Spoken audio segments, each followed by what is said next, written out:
بسم اللہ الرحمن الرحیم۔ السلام علیکم ورحمۃ اللہ وبرکاتہ۔ ربیع الاول کو کیا کرنا چاہیے؟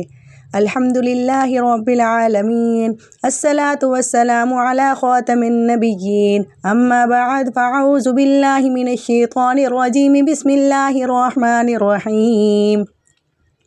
قل ان کنتم تحبون اللہ فاتبعونی یحببکم اللہ، وقال اللہ تعالی ان اللہ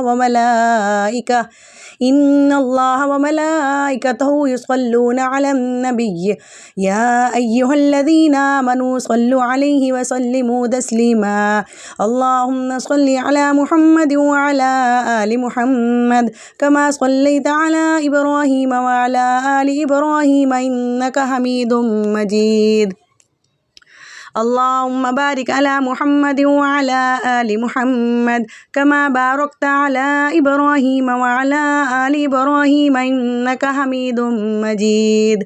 معزز خواتین و حضرات، میں نے آپ کے سامنے 2 آیت مبارکہ تلاوت کی ہیں۔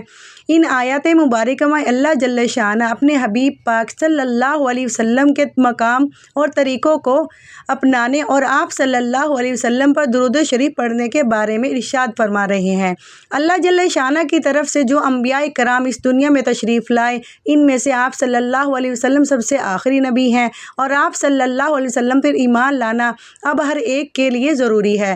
اگر کوئی آپ صلی اللہ علیہ وسلم پر ایمان نہیں لاتا، باقی تمام انبیاء کرام پر ایمان لاتا ہے، تو اس کا ایمان کامل نہیں ہے، اس کو ایمان حاصل ہی نہیں ہے، اس کی کوئی چیز قبول نہیں ہے۔ لہٰذا یہودی اور عیسائی جو پہلے مسلمان کہلاتے تھے، کیونکہ وہ اپنے وقت کے نبی کے طریقے پر تھے، اور اگر اب وہ آپ صلی اللہ علیہ وسلم کی نبوت کو تسلیم نہیں کرتے تو وہ اب مسلمان نہیں کہلائیں گے، اور ان کو ہمیشہ کے لیے جہنم میں رہنا پڑے گا۔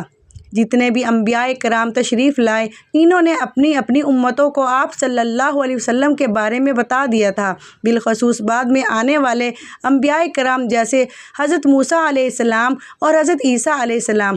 اس لحاظ سے اللہ جل شانہ نے ہمیں بہت خوش قسمت بتایا ہے کہ ہم ان کی نبی کی نسبت میں ان کی نبی کی امت میں بھیجا، جس کے امتی ہونے کے لیے انبیاء کرام بھی دعائیں کرتے تھے۔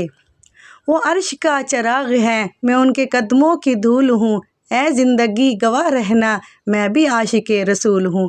صلی اللہ علیہ وسلم۔ میرے ساتھ آپ بھی درود پاک پڑھیے اور اس کو زیادہ سے زیادہ آگے شیئر کریں تاکہ آپ کی وجہ سے کوئی درود پاک پڑھے۔ جزاک اللہ، صدق اللہ العظیم۔